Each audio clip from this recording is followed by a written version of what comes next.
Voilà, alors bonsoir à toutes, bonsoir à tous.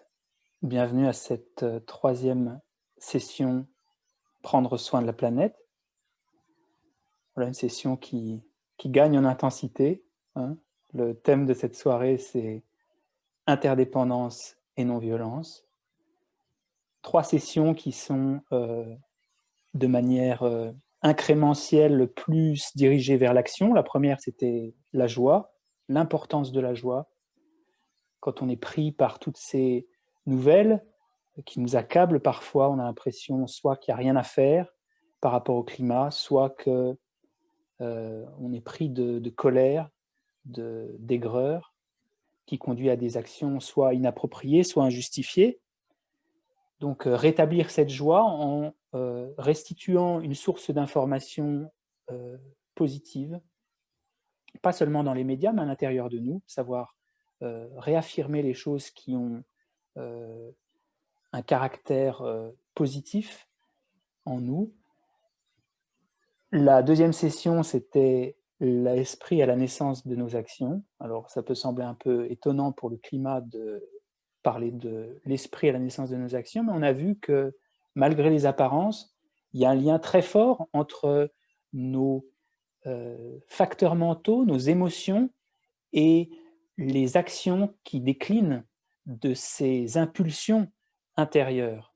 Et on a vu même qu'on ne peut pas séparer vraiment l'action de ses émotions. On est des êtres hautement émotionnels. La plupart de nos actions sont motivées par nos émotions, par nos impulsions. Qu'est-ce qu'on a envie de faire? Et on ne peut pas séparer l'action climatique de la perspective mentale également. Et on a vu que même encore plus loin, il n'était pas complètement aberrant de penser que ces perturbations mentales, ces choses qui exagèrent la réalité, qui sont de l'ordre de notre esprit, sont peut-être aussi même à la naissance de nombreux troubles qui sont causés sur cette Terre en lien avec le réchauffement climatique. On avait vu le pouvoir de l'avidité, par exemple. Je suis tombé sur ça parce que quelqu'un dans le groupe de discussion a partagé une vidéo sur Stéphane Boller, je crois, qui a écrit Le bug humain, et il expose le poids de l'industrie pornographique en ligne dans la bande passante Internet. Et la bande passante Internet correspond à peu près, où elle est en passe de le devenir, au trafic aérien. Et que la bande passante qui est réservée aux sites pornographiques, c'est 30% de tout l'Internet mondial, 30% est voué à la bande passante, à l'industrie pornographique. Donc on peut se demander cette pulsion d'attachement, d'avidité qui nous pousse sans arrêt à vouloir plus, à consommer du sexe comme on consomme la nourriture ou du fast-food. Ces impulsions-là sont à la base d'actions qui elles-mêmes ont une résultante forte, importante sur le réchauffement climatique. On a vu qu'il y avait la colère, l'ignorance de l'importance des êtres sensibles et qu'une vache, au même titre qu'un chien, pleure sa progéniture quand elle en est séparée. Et donc tous ces moteurs mentaux, ces perturbations mentales, bien plus qu'être en ligne, en retrait des décisions qui poussent à consommer et à agir de manière néfaste sur la planète, étaient vraiment des leviers de premier ordre. Ça, c'était la session de la fois dernière. Cette session, aujourd'hui, elle va permettre de créer un cadre à l'action. De créer un cadre à l'action parce que souvent, dans le bouddhisme, on crée un périmètre pour protéger l'action. Et ce périmètre d'aujourd'hui, pour protéger l'action, c'est nous éviter de tomber dans deux formes d'extrêmes. Le premier, c'est l'extrême de l'inertie, c'est-à-dire ne pas s'engager, penser que les êtres autour de moi, leur malheur ne me concerne pas, est totalement éloigné, et que le fait qu'ils soient malheureux, ça n'agit pas sur mon bonheur, donc je n'ai pas du tout à m'en occuper. Et le deuxième extrême, c'est l'extrême de la violence. C'est l'extrême d'action inadaptée et injustifiée. Quand on est en phase de grandes transformations, de grands obstacles modernes. Savoir sécuriser l'action, c'est vraiment quelque chose de constructif, à ce point que la non-violence, ce n'est pas seulement une perspective bouddhiste. La plupart des grandes organisations écologistes prennent pour point fondamental de leur charte éthique cette non-violence. Cette non-violence, elle était citée par les Bouddhas il y a plus de 2500 ans, donc c'est vraiment un concept qui est né des traditions méditatives, qui a grandi avec elles, qu'on retrouve aussi dans le christianisme, mais c'est cette importance qui est donnée à l'esprit dans la création de nos actions. Donc sécuriser l'esprit, et le but aujourd'hui, c'est de nous motiver aussi à agir un peu plus. Ces 4 sessions sont à la fois créer un cadre qui nous fait comprendre ce que le bouddhisme peut nous dire de nos actions en lien avec le climat, et puis nous motiver un petit peu. La première session surtout, quand on rétablit tout le potentiel qu'on a en termes individuels, on peut retrouver un peu de force de vouloir faire des choses. Ce n'est pas vain. Et la fois dernière, on a vu qu'en termes d'action, il n'y a pas seulement les actions héroïques qu'on peut faire pour le climat. Vous pensez que si mon action, elle ne change pas de manière irréversible le réchauffement climatique, elle n'a pas lieu d'être. Ça, c'est un extrême aussi. On peut voir qu'on peut agir en se réfrénant d'action, on peut agir en conseillant, en éduquant, en communiquant, en créant un environnement pour dégager plus de temps pour faire quelque chose aussi. Il y a diverses manières d'aider, d'agir pour le climat. Donc, ce qu'on va voir aujourd'hui, c'est ces 2 concepts hyper importants à l'intérieur du bouddhisme que sont la non-violence et... Pardon, c'est mon écran qui est complètement fou. J'ai ma page, bref. Je vais retrouver la page. Excusez-moi. Hop. Voilà. Bon, alors la non-violence, d'abord, qu'est-ce que c'est? Parce que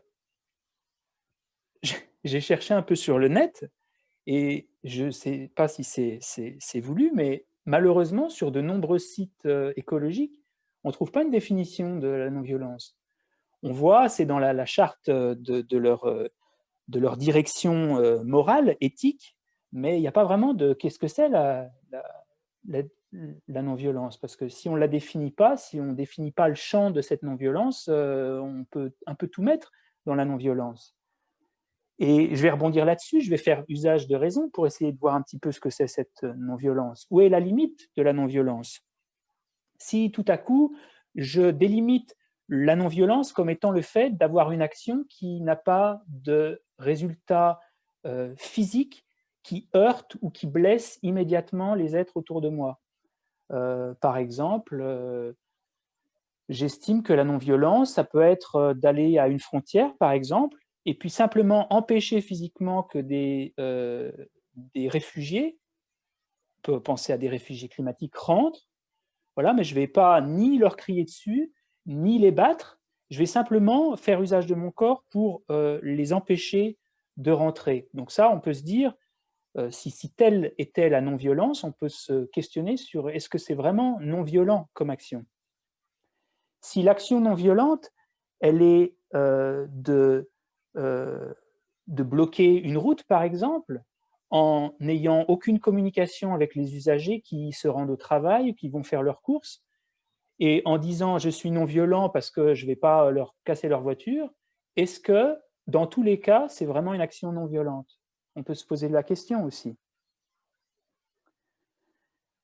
On peut se dire, si l'action non violente, c'est de m'empêcher moi-même de faire des actions violentes, si je paye une organisation qui est elle-même violente en me disant ben non, mais moi je paye, je fais que payer, c'est pas très grave. Moi, physiquement, je fais rien, c'est complètement non violent, mais j'encourage une organisation violente, par exemple, est-ce que c'est encore de la non-violence? Et on peut même se dire, est-ce que chaque fois que je suis bénéfique à court terme, je suis non violent? On peut penser à un exemple. Quelqu'un, on est docteur, quelqu'un vient nous voir et nous dit voilà, j'ai des douleurs chroniques. Et on lui dit justement, j'ai quelque chose de très bien pour vous, ça s'appelle l'oxycontine. C'est une molécule super qui vient de sortir. Il y a aussi le fentanyl. Je vais vous prescrire ça, vous allez voir, vous allez sentir super. La personne prend ça, génial, ça marche, a besoin d'en prendre un peu plus chaque jour et tombe dans une dépendance tragique. Je crois que dans cette épidémie d'opioïdes aux États-Unis, il y a eu plus de 60 000 morts. Et j'ai vu que 90 morts par jour de l'épidémie d'opioïdes aux États-Unis. 2 millions de personnes sont dépendantes. Donc là, si l'action non violente, c'est de se dire non, mais moi j'offre du bien-être aux autres, et enfin du bien-être, c'est pas du bien-être, mais un peu de réconfort dans leur douleur, est-ce que c'est non violent quand on sait les dommages que ça peut faire? Donc qu'est-ce que c'est la non-violence? Si ça blesse autrui, à l'inverse, on va se dire mais maintenant qu'est-ce que c'est la violence? Si je blesse quelqu'un, est-ce que c'est nécessairement de la violence? On peut se poser la question, si je blesse quelqu'un, si je heurte quelqu'un, est-ce que c'est nécessairement violent? Parce que tout ça, ça nous permet de dire, est-ce que la violence, elle est dans l'action même? Est-ce qu'elle est dans le fait de bloquer un magasin? Est-ce qu'elle est dans le fait de ne pas s'engager dans une action physique? Qu'est-ce que la violence? Parce qu'il y a un exemple que j'ai trouvé hier sur un sous-trac que malheureusement, je n'ai pas réussi à retrouver la trace de la source de ça, mais c'est l'histoire de 2 méditants qui sont sur le bord d'une rivière, une rivière complètement agitée, ce genre de rivière au Tibet qu'on ne pourrait absolument pas traverser à la nage. Puis tout à coup, il y a quelqu'un qui arrive, bon, c'est au milieu du Tibet, ça doit déjà être assez surprenant, elle arrive, elle se met en maillot de bain, bon non, ça n'arrive pas au Tibet, mais elle commence à vouloir traverser. Et les 2 méditants prennent 2 orientations complètement différentes. Il y en a un qui commence à regarder la personne en souriant, en se disant « mais il ne va pas traverser quand même, il ne va pas faire ça ». Et la deuxième personne se rapproche du nageur ou du futur nageur, complètement paniqué en se disant « non mais s'il essaie de traverser, il va se noyer ». Et à ce moment-là, la personne veut absolument traverser, le méditant arrive et lui met un coup de poing au visage qui le rend KO, direct. Et Bouddha arrive, alors on ne sait pas si c'est comment il arrive d'ailleurs, mais bon, bref. Et il dit voilà, la personne qui a été violente ici, c'est celle qui est restée sans rien faire. Et la personne qui avait comme dernier recours pour empêcher que cette personne aille se noyer, c'était de la rendre KO. Donc ça, c'est aussi un moyen de comprendre, est-ce que si je blesse quelqu'un, c'est nécessairement violent? Et on peut penser aussi à, est-ce qu'une mère, si elle prive son enfant des drogues dont il fait usage et que ça produit en lui une réaction négative, que ça le blesse, est-ce que l'action de la part de la mère est nécessairement violente? La même chose, si on voit que la violence, chaque fois que je blesse quelqu'un, c'est une action violente, alors les chirurgiens seraient en prison, par exemple. Parce que pour avoir une chirurgie, il faut quand même faire souffrir un peu les gens. Ils se réveillent, ils ont une entaille en plein milieu du ventre, ils ont une convalescence, c'est pas agréable. Donc, est-ce que le fait de blesser de manière directe, c'est nécessairement violent? Et si c'est fait avec joie, à l'inverse, est-ce que c'est nécessairement pas violent? Toutes les actions qui sont faites avec joie, est-ce qu'elles sont nécessairement pas violentes? Non, on peut se réjouir, comme cette personne un peu sadique qui voit le pauvre qui va traverser, il se dit non, on ne peut pas le faire aussi, c'est pas possible. Est-ce qu'on réjouit de la souffrance de quelqu'un? Est-ce que c'est nécessairement non violent? Donc on commence à se dire, waouh, alors on peut la définir, la violence, la non-violence, qu'est-ce que c'est finalement? Ben, la non-violence, comme elle a été décrite depuis 2500 ans, elle n'est pas du tout du côté de l'action, malheureusement. Et c'est ce qui rend qu'elle soit aussi assez compliquée à saisir. Qu'est-ce qui est dans nos actions non violents? Et ben pour le savoir, il ne faut pas simplement regarder l'action, il faut regarder le point de vue, il faut regarder le facteur mental, on appelle ça, il faut regarder du côté de l'esprit. Et ça depuis 2500 ans. les théories qui ont conduit Gandhi dans ses actions non violentes sont inspirées de, non pas les actions non violentes, mais vraiment au tréfonds, la motivation, la forme d'esprit, l'émotion même qu'est la non-violence. La non-violence, c'est ahimsa en sanskrit, et c'est vraiment une fonction de l'esprit. Ce n'est pas du tout une action. Quand on dit une action non violente, c'est une action qui a une certaine émotion conjointe.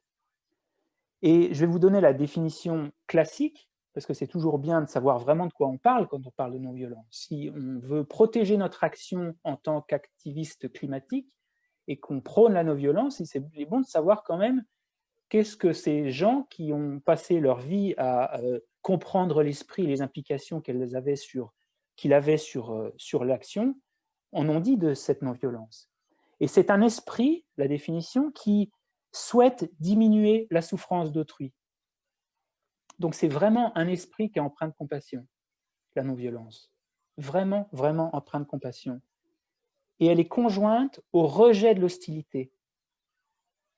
C'est-à-dire qu'elle est à la fois le souhait que la souffrance d'autrui diminue, mais avec une sincérité forte, et elle est conjointe au rejet de l'hostilité, c'est-à-dire au rejet de ce qu'on appelle la colère, mais je ne vais pas le citer comme ça, colère, parce qu'on pourrait se dire, oui, mais il y a des colères justes, des colères, des indignations justes. Non, on parle de l'hostilité qui est exactement l'inverse, qui est de souhaiter le mal de quelqu'un, de souhaiter qu'une personne souffre. On ne peut pas avoir au même moment dans l'esprit le souhait que quelqu'un souffre et le souhait que quelqu'un soit heureux. C'est impossible. Les deux sont complètement antinomiques l'un de l'autre. Donc cette non-violence, c'est ça. Et sa fonction à la non-violence, c'est d'empêcher de nuire. Voilà.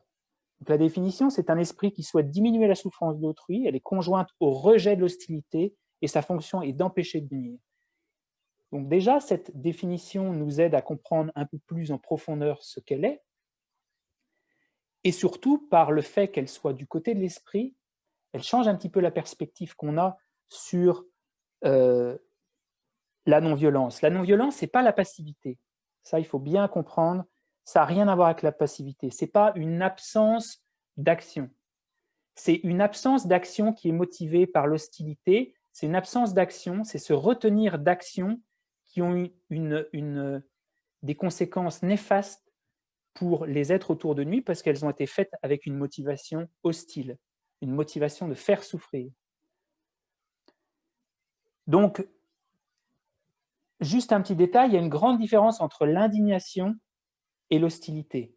L'indignation, c'est quelque chose qui peut être conjoint à la non-violence.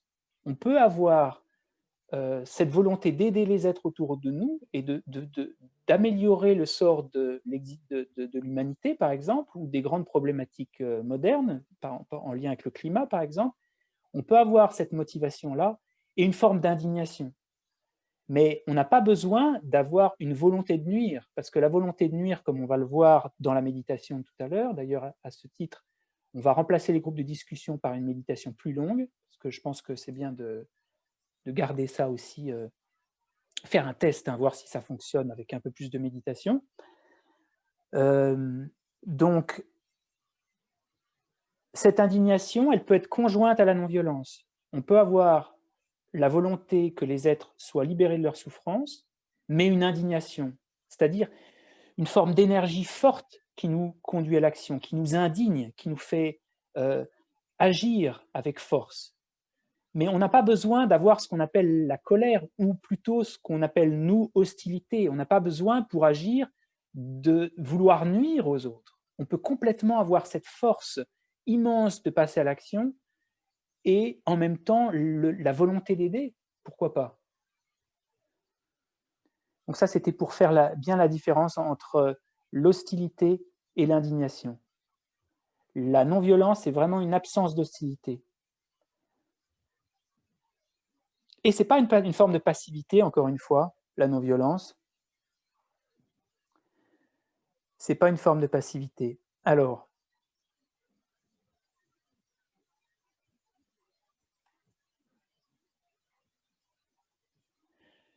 Donc, quand on est assis sur un coussin, c'est facile de voir ce que c'est la non-violence. En fait, voilà, je sais les problèmes qui sont causés par l'hostilité, parce que l'hostilité appelle l'hostilité crée la souffrance en moi, on ne peut pas être heureux et en colère, on ne peut pas être heureux et être dans l'hostilité, elle crée des ennemis autour de moi, elle nuit à la paix de l'esprit, elle me fait agir de manière inconséquente, elle me fait regretter ce que j'ai dit, elle me fait m'engager dans des choses qui peuvent me nuire physiquement, qui certainement me nuiront mentalement, elle perpétue un cycle de violence, elle ne sert pas cette hostilité.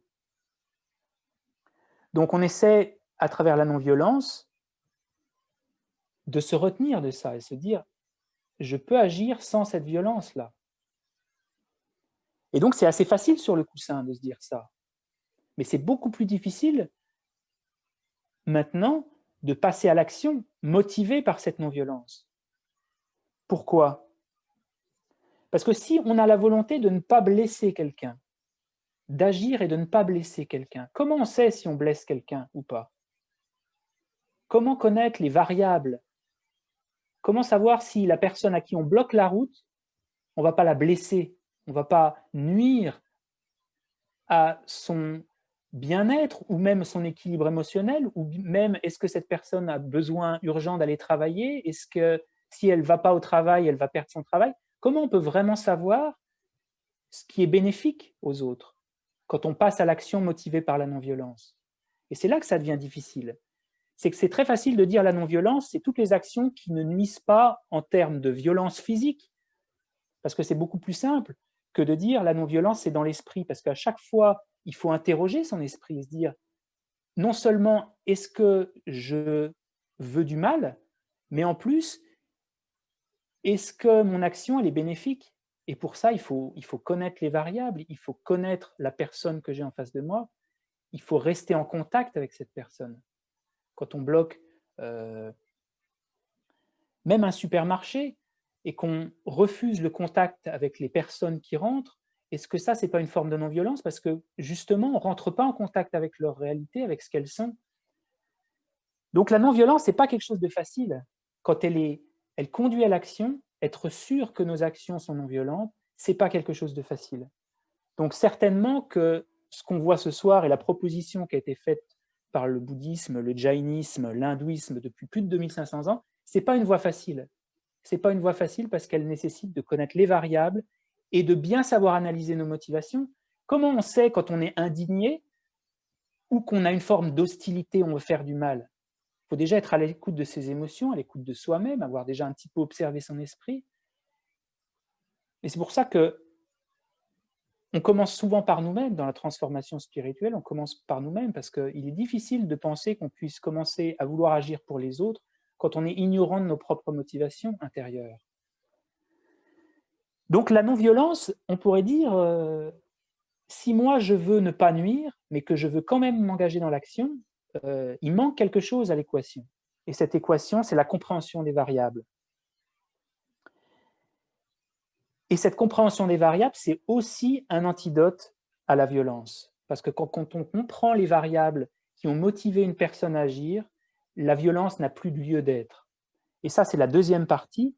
C'est ce qu'on va voir qui constitue la symbiose entre la non-violence et la compréhension de l'interdépendance. Parce que l'interdépendance, la compréhension de l'interdépendance, c'est un antidote à la violence. Et dans le bouddhisme tibétain, il y a deux grandes ailes, on pourrait dire. Comme un oiseau qui voudrait voler, il faudrait qu'il ait deux ailes, sinon il va faire comme une poule un peu. Pour que l'oiseau puisse voler, il doit avoir deux ailes. Et ces deux ailes, c'est à la fois la compassion et la sagesse. On ne peut pas avoir seulement la compassion, vouloir que tous les êtres soient libres de leur souffrance, il faut essayer de les comprendre aussi, il faut faire preuve de raison, comprendre les variables, leur environnement, comment ils en sont arrivés là, pourquoi ils sont là. Et donc, dans tous les enseignements bouddhistes, il y a vraiment cette union de la sagesse et de la compassion. Et l'oiseau ne peut voler que quand ces deux-là sont réunis. D'ailleurs, même quand on médite et qu'on a ce geste-là, en fait, c'est la sagesse sur laquelle repose la compassion. Et ça, c'est l'union de la sagesse et de la compassion. Le mudra qu'on fait simplement quand on médite, c'est lui-même pour rappeler que la non-violence, elle est liée à l'interdépendance. L'interdépendance et sagesse sont intimement liées.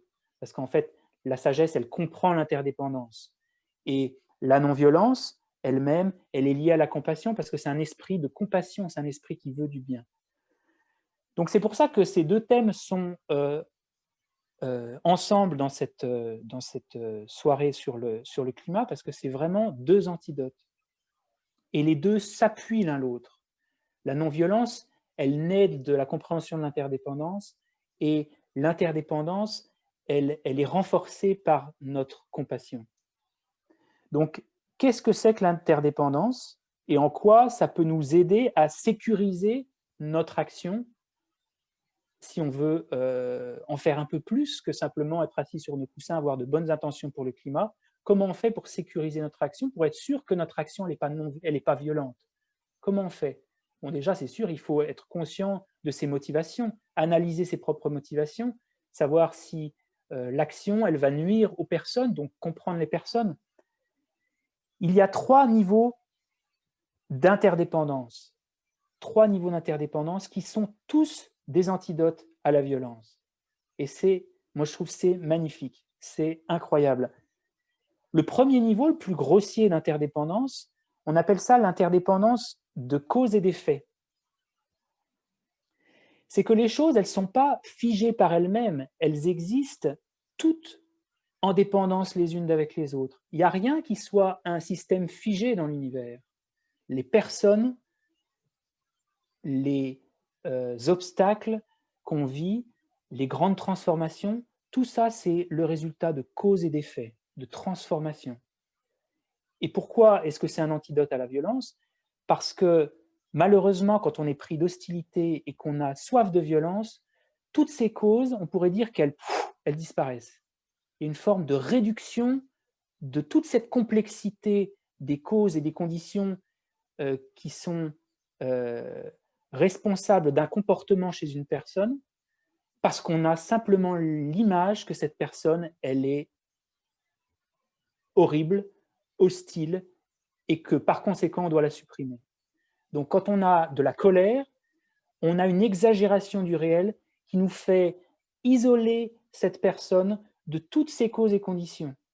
On isole complètement la personne de son environnement, de ce qu'elle a vécu, de son histoire, de son passé, que par conséquent, comme elle est cette boule noire, hostile, il faut qu'on l'écrase, il faut qu'on la supprime, il faut qu'on la rejette. Donc, dans de nombreuses méditations sur la patience, pour dépasser cette colère, il faut se ressouvenir et retisser le lien de cette personne pour laquelle on a l'hostilité avec à la fois son environnement, à la fois à travers ses émotions, à la fois à travers son histoire, à travers sa culture, à travers ce qu'elle a appris, pour retisser tout ce lien de cause et d'effet qui va finir par nous faire dire mais c'est qu'une histoire d'environnement, et cette personne même, est-ce qu'elle a vraiment le choix? Est-ce qu'elle a vraiment... Si elle voulait être heureuse, est-ce qu'elle agirait de cette manière-là? Et on va faire une méditation là-dessus qui est vraiment pour essayer de dénouer cette violence. Donc quand on comprend que toutes les choses sont façonnées autour de nous par un ensemble de causes et de conditions très complexes, on commence à se dire que la violence, est-ce qu'elle est vraiment justifiée? Est-ce qu'on est violent pourquoi au final? Parce qu'on a l'impression qu'il y a quelque chose qui est à la fois permanent, impossible à transformer et qui a toujours été comme ça. Mais il n'y a rien qui soit permanent dans ce qu'on peut voir autour de nous. Il n'y a rien qui ait toujours été comme ça et il n'y a rien qui puisse ne pas se transformer. Ça, c'est trois notions qui sont complètement absurdes. Bien sûr qu'une personne, si elle agit mal aujourd'hui, si elle a des actions qui sont nuisibles, elle n'était pas comme ça quand elle avait 3 ans. Et elle n'est pas que ça non plus.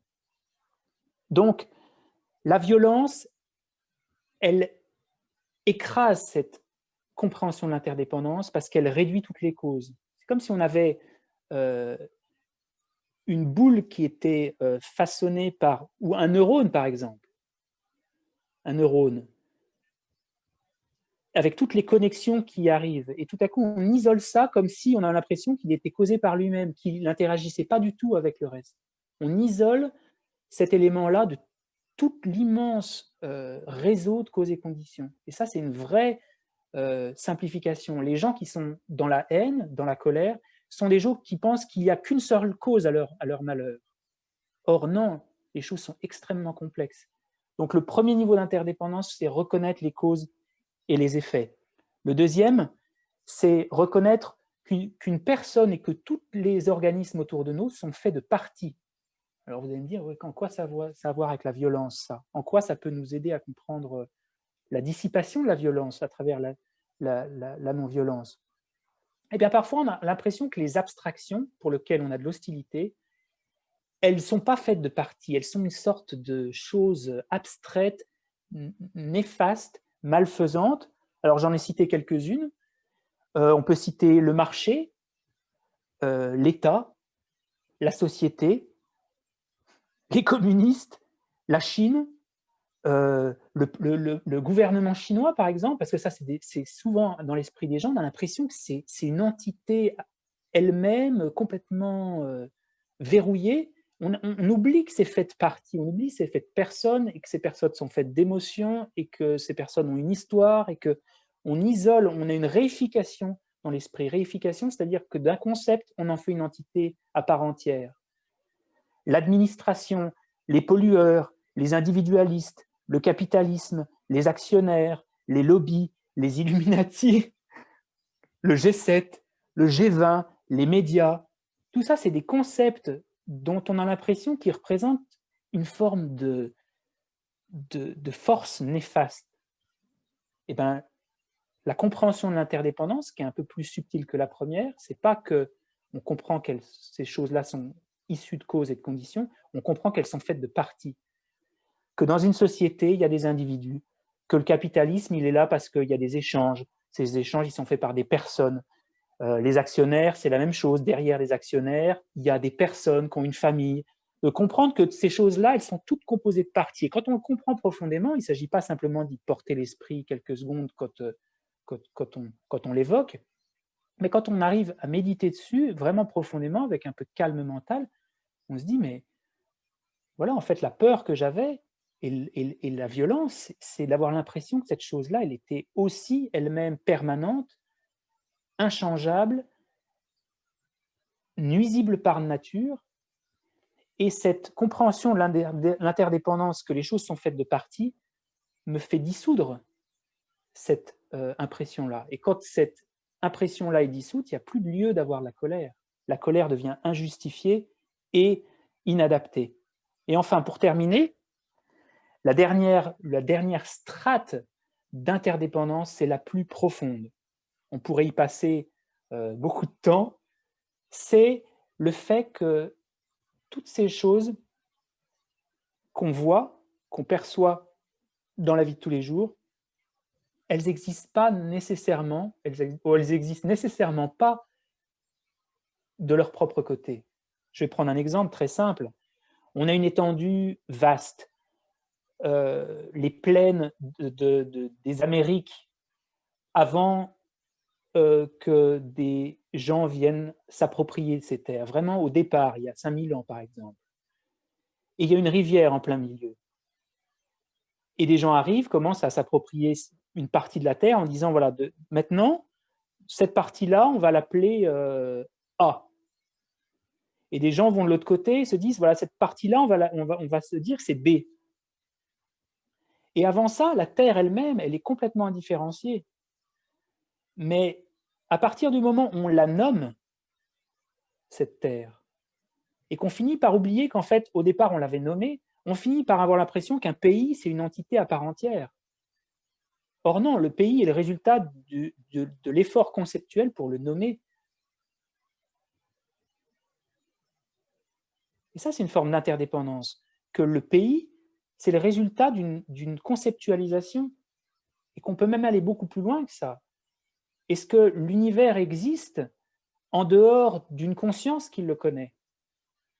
Donc ça, ce n'est pas vraiment la notion de ce soir, mais c'est pour montrer qu'il n'existe pas d'univers en dehors d'un univers apparaissant à une conscience, que l'objet de ma conscience et la conscience sont interdépendants, que l'univers est interdépendant avec moi, que les autres ne sont pas intrinsèquement